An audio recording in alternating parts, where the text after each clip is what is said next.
በዚህ ቪዲዮ ላይ መቀባት ከፈለጋችሁ ማድረግ የሌለባችሁ ነገሮች እነግራችኋለሁ፣ ደግሞ ማድረግ ያለባችሁ ነገሮች እነግራችኋለሁ። ይህ ቪዲዮ ለብዙዎቻችሁ ጠቃሚ ስለሆነ ብዙዎች ጋር መድረስ ካለበት እናንተ ላይክ ማድረጋችሁ በጣም አስፈላጊ ነው። ስለዚህ ሼር ባታረጉ እንኳን ላይክ እያረጋችሁ አብራችሁ እንድታገለግሉ አሳስባችኋለሁ። እዚህ ዩቲዩብ ቤተሰብ ያልሆናችሁ ሰዎች ሰብስክራይብ በማድረግ ቤተሰብ መሆን ትችላላችሁ። ለማታውቁኝ እኔ አገልጋይ ፊልሞን እባላለሁ። ቀጥታ ወደ ትምህርቱ እንሄዳለን።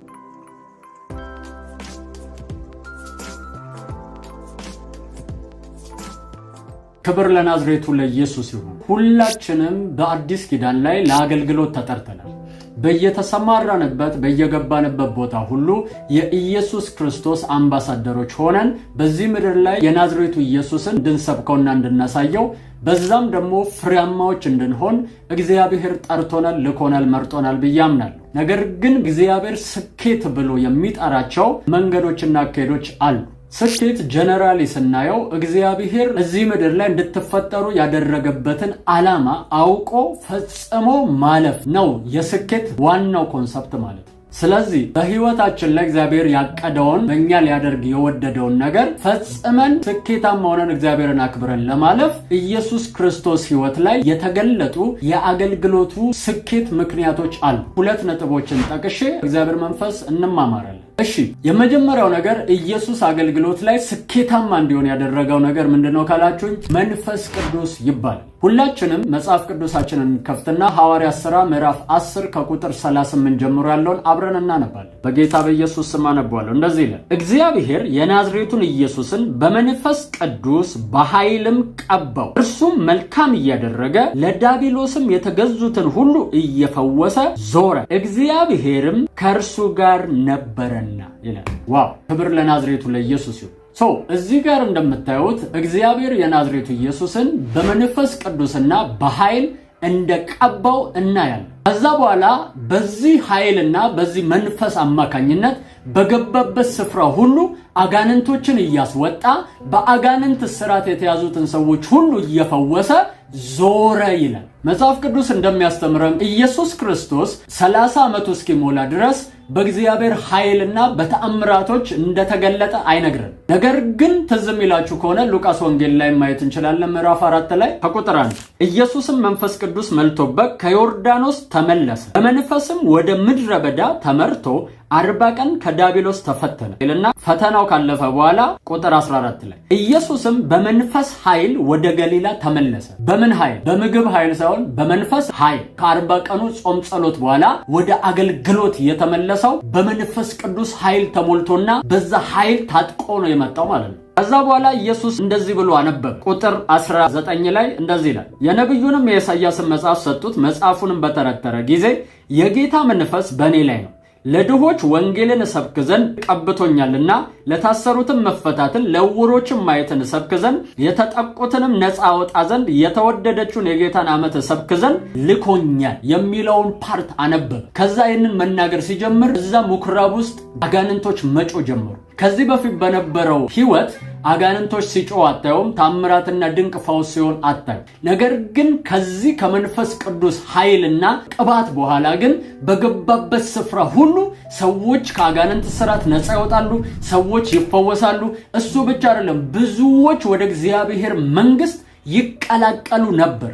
ስለዚህ ኢየሱስ ክርስቶስ በሄደበት የአገልግሎት አካሄዶች ላይ ውጤታማና ስኬታማ እንዲሆን ያደረገው የመጣበት የመንፈስ ቅዱስ ኃይልና እሳት ነው። እዝም ይላችሁ ከሆነ ዮሐንስ እንደዚህ ብሎ መልእክት ወደ ኢየሱስ ክርስቶስ ላከ። የምትመጣው አንተ ነህ ወይስ ሌላ እንጠብቅ አለ። ከዚህ በፊት እኮ አጥምቆታል፣ መስክሮለታል። የእግዚአብሔር በግ ይሄ ነው ብሎ ራእይ አይቻለሁ ብሎ ተናግሯል። ነገር ግን አሁን ጥያቄ ጠየቀ። ዮሐንስ ሲታሰር ኢየሱስ ክርስቶስ የት ነበር ካላችሁ 40 ቀንና 40 ሌሊት ጾም ጸሎት ላይ ነበር። ከዛ ሲመለስ ዮሐንስ ኦልሬዲ ታስሯል። ግን ኢየሱስ ክርስቶስ በእግዚአብሔር ኃይል ሙቭ እንዳደረገ ድንቅና ታምራቶች እንደሆኑ ዮሐንስ እየሰማ አልነበረም ይህንን ዜና። ከዛ በኋላ ላከ። የምትመጣው አንተ ነህ ሌላ እንጠብቅ? የመሰከርኩልህ አንተ ነህ ወይ አለ። ለምን እንደሆነ ታውቃላችሁ? አሁን ጥያቄው የሚገባችሁ ኢየሱስ የመለሰለትን መልስ ስታዩ ኢየሱስ ክርስቶስ ወዲያው ይላል አጋንንቶችን አስወጣ፣ በሽተኞችን ፈወሰ፣ ሙታንን አስነሳ። ከዛ በኋላ እንደዚህ አለ፣ አሁን ያያችሁትንና የሰማችሁትን ሄዳችሁ ለዮሐንስ ንገሩት፣ እውሮች ያሉ፣ ዲዳዎች ይናገራሉ፣ አንካሶች ይዘላሉ፣ ሙታን ይነሳሉ፣ ወንጌል ለድሆች ይሰበካል ብላችሁ ሄዳችሁ ንገሩት አለ። ከዛ በኋላ ዮሐንስ መልሶ ጥያቄ አላከም። ለምን ሲባል ጥያቄው ይሄ ነበረ፣ የታለ የተናገርኩለት እሳት?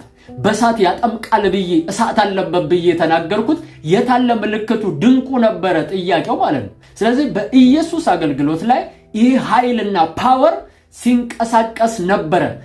አገልግሎቱን አንድ ስኬታማና ውጤታማ ያደረገው የመንፈስ ቅዱስ ኃይል ከሱ ጋር ስለነበረ ነው። እነ ጴጥሮስን እንኳን ኢየሱስ እንዲህ አላቸው፣ ኃይልን ሳትቀበሉ አለ ከኢየሩሳሌም እንዳትወጡ፣ ወንጌል ለመስበክ እንዳትሞክሩ አላቸው። ለምን ከተባለ ያለ እግዚአብሔር መንፈስና ኃይል እነ ጴጥሮስ ከሃዲዎች እንደሆኑ ኢየሱስ ያውቃል። ውጤታማ የመሆን አቅም የላቸው። ነገር ግን መንፈስ ቅዱስ ከመጣ በኋላ ፈሪውን ደፋር እያደረገ ምንም ነገር ማድረግ የማይችለውን የሰማይን ኃይል በሱ እየገለጠ ለብዙዎች የመዳን ምክንያት ሊያደርጋቸው እንደሚችል ስለሚያውቅ መንፈስ ቅዱስ ካልመጣ በስተቀር እንዳትወጡ ብሎ የናዝሬቱ ኢየሱስ ሲነግራቸው ታያላችሁ። ስለዚህ አገልግሎታችሁን ውጤታማና ስኬታማ የሚያደርገው የመንፈስ ቅዱስ ኃይል አብሯችሁ ሲንቀሳቀስና አብሯችሁ ሲሆን ነው ማለት ነው።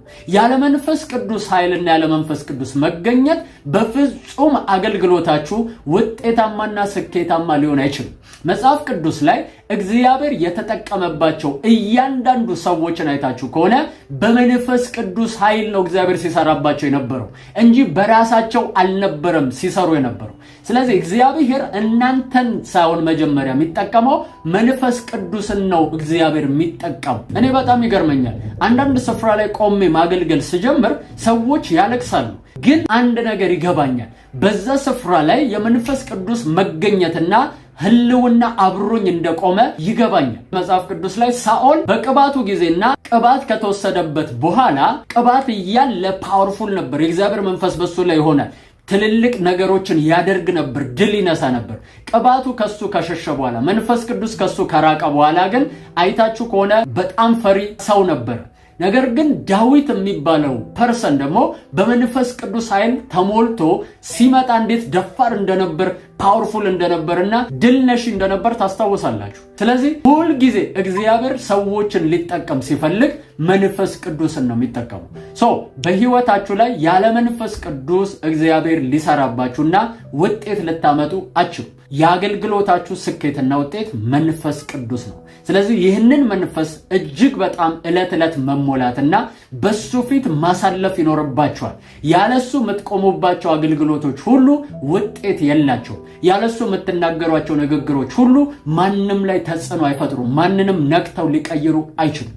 ስለዚህ መንፈስ ቅዱስ ግዴታና ግዴታ ነው ማለት ነው። የመጀመሪያው ይሄ ነው። ሁለተኛው የኢየሱስ የአገልግሎቱ ስኬት ምንድነው ካላችሁኝ ጥብቅ የሆነ ጸሎትና ጾም ነው። አይታችሁ ከሆነ ደቀ መዛሙርቱ የሆነ ነገር በህይወቱ ላይ እነሱ ማያደርጉት እሱም ያደርገው ነገር እንዳለ ገብቷቸው፣ ስለዚህ ኢየሱስ ጋር መጡና እንዲህ አሉት፣ ዮሐንስ ደቀ መዛሙርቱን ጸሎት እንዳስተማራቸው አንተ ለምን እኛን ጸሎት አታስተምረንም ብለው ሲጠይቁት አያላችሁ። ኢየሱስ ክርስቶስ ኤቭሪ ታይም አገልግሎት ካገለገለ በኋላ ተራራ ላይ ሄዶ ሌሊቱን ሙሉ ሲጸልይ ሲያመሽ ታዩታላችሁ። ስለዚህ የኢየሱስ ክርስቶስ አገልግሎት ከአገልግሎቱም በፊት ይጸልያል፣ ከአገልግሎቱም በኋላ ይጸልያል። ሌላ ፓርት ላይ ደግሞ ስታነቡ እንደዚህ ነው፣ በማለዳም ገና ሌሊት ሳለ ተነስቶ ይላል ሊጸልይ ፈቀቅ አለ ይላል። ከዛም በኋላ ደግሞ አገልግሎ ቀኑን ሙሉ ተአምር ድንቅ አድርጎ ብዙዎችን ወደ እግዚአብሔር መንግስት ጨምሮ አስተምሮ ሲጨርስ ደግሞ ሌሊት ከእግዚአብሔር ጋር ብቻውን ደግሞ ፈቀቅ ብሎ ያሳልፍ ነበር። ስለዚህ ህይወቱ ላይ ውጤታማ እንዲሆን ያደረገው ምንድነው ካላችሁኝ አንዱ የጸሎት ህይወት ነው። ሐዋርያትንም የሱ ተከታዮችን አይታችሁ ከሆነ ወዲያው ኃይለኛ የሆነ ጥብቅ ጸሎት ውስጥ ነው የገቡት። ለምን ሲባል ህይወታቸውን ሊቀይር የሚችል አገልግሎታችን ሊቀይር የሚችለው ጸሎት እንደሆነ ገብቷቸዋል። ስለዚህ በጸሎት ይተጉ ነበረ። ሌሊትና ቀን በጸሎት በእግዚአብሔር ፊት የሆኑ ነበር። ለቃሉ ጊዜ ነበራቸው። በእያንዳንዱ መንገድ ራሳቸውን ሬዲ ያደርጉ ነበር። ለእግዚአብሔር መጠቀሚያ መሳሪያ የሆኑ ዘንድ ራሳቸውን ለእግዚአብሔር ያዘጋጁና ያቀርቡ ነበር። በምን ካላችሁኝ በጸሎትና ለቃሉ በመትጋት በጾም በእግዚአብሔር ፊት ጥብቅ የሆነ ጊዜ ያሳልፉ ነበር። ኢየሱስ ክርስቶስ ዮሐንስን ጴጥሮስንና ያዕቆብን ተራራ ላይ ይዟቸው ሲወጣ ትዝ የሚላችሁ ከሆነ ገና መጸለይ ሲጀምር ይላል ፊቱ እንደምን አበራ ይላል? እንደ ፀሐይ አበራ ይላል። እንደ ፀሐይ አበራ ማለት ምን ማለት መሰላችሁ? ፊቱ ማይታይ ሆነ ማለት ነው። ፀሐይን ትንሽም ደቂቃ ማየት አትችሉም። ፀሐይ ለምን ሲባል አይታይም። ምንም ነገር ላይት ብቻ ነው የሚታያችሁ። የኢየሱስን ፊት ልክ እንደዛው ላይት ሆነ ነው የሚለው። የሚገርማችሁ ግን ኢሳይያስ እኮ ሲናገር እንደዚህ ብሎ ነበር፣ እንወደው ዘንድ ደምግባት የለውም ማለት። የኢየሱስን ፊት ኖርማሊ ፊዚካሊ ስታዩት የሚወደድ ወይም ቆንጆ የሚባል አልነበረም። ደምግባት እንኳን የለውም። ነገር ግን እሱ በቆመበት ስፍራ አጋንንቶች ይወድቃሉ። አጋንንቶች መቋቋም አይችሉም። በሱ ፊት መቆም አይችሉም። ግን ይሄ ሚስጥር ለነ ጴጥሮስ ለነ ዮሐንስ ሚስጥር ነው። ለምን ካላችሁኝ ኦልሬዲ ምን እያዩ አጋንንቶቹ ማኒፌስት እንደሚያደርጉ አያውቁም ነበር። ነገር ግን አንድ ቀን እውነተኛ ውስጣዊ ማንነቱን አሳያቸው። ተራራ ላይ ሆኖ ፕሬይ ማድረግ ሲጀምር ደምግባት የሌለው ፊት እንደ ፀሐይ ማብራትና የማይታይ ሆኖ ተቀየረ ማለት ነው። ከዛ በኋላ ደመና መጥቶ ከበባቸው ይላል። ኢየሱስ ሁል ጊዜ በሚጸልይበት ሰዓት ላይ ፊቱ ይቀየራል፣ በዙሪያው ደግሞ ደመና ይመጣል ማለት ነው። ለዛ ነው ፈቀቅ ብሎ ነበረ ሁል ጊዜ የሚጸልየው እንጂ ከነሱ ጋር አብሮ ሲጸልይ አታዩትም። ፈቀቅ አለ ይላል። የድንጋይ ውርዋሪ ያክል ራቀ ይላል። ለምን ካላችሁ የሚመጣ ፕሬዘንስ አለ፣ የሚመጣ የፊት ማብራት አለ፣ ደመና ይከበዋል ማለት ነው። በዚህ ፕሬዘንስ ውስጥ በዚህ ኃይል ውስጥ ቆይቶ ሲወጣ የሚገለጠው ፓወር የሚገርም ፓወር ነው። ትዝ የሚላችሁ ከሆነ ከዛ ተራራ ሲወርዱ ለማንም እንዳትናገሩ አላቸው። ፊቱ እንደቀድሞ ተመለሰ። ከዛ በኋላ ግን ተራራውን ሲወርዱ 9 አጋንን ለማስወጣት እየታገሉ አቅቷቸዋል። እዛ ጋር የነበረው ያ ፐርሰን መጣና ኢየሱስን ቢቻልህ እስቲ እነን አጋንን ታስወጣው፣ እነሱ አልቻሉም ብሎ ነገረው ማለት ነው። ከዛ ኢየሱስ ክርስቶስ አምጡታል። እነ ጴጥሮስ አሁን የሚገባቸው ነገር አለ፣ እነዛ 9 ግን አሁንም አይገባቸው። በምን ምክንያት ያ አጋንንት ማኒፌስት እንደሚያደርግ እንደሚንከባለል አሁን ያውቃሉ። ፊቱ የሚወጣ ብርሃን እንዳለ እነ ጴጥሮስ አይተዋል። መንፈሳዊ ዓለም ላይ ላይት የተሞላ እንደሆነ እነ ጴጥሮስ አይተዋል። ስለዚህ አጋንንቶቹ ምን አይተው እንደሚጮህና እንደሚንፈራፈሩ እነ ጴጥሮስ አልተሰወረባቸውም። ከዛ በኋላ እናንተም በህይወታችሁ ላይ ፊዚካሊ ስትታዩ የሰው አይን ውስጥ ማገቡና ብዙም ቦታ ማይሰጣችሁ ሰዎች ልትመስሉ ትችላላችሁ። ነገር ግን ውስጣዊ ማንነታችሁ ፓወርፉል እንዲሆን የሚያደርገው አንድ ዋና ነገር አለ። ያም ደግሞ በእግዚአብሔር ፊት በጸሎት መቆየት የሚባል ትልቅ ሚስጥር አለ። ስለዚህ ያንን የምታደርጉ ከሆነ ሁልጊዜ በእግዚአብሔር ደመና ውስጥ መመላለስና የእግዚአብሔርን ነጸብራቅ ማንጸባረቅ ትጀምራላችሁ። በዚህ ጊዜ መናፍስቶች በፊታችሁ አይቆሙም።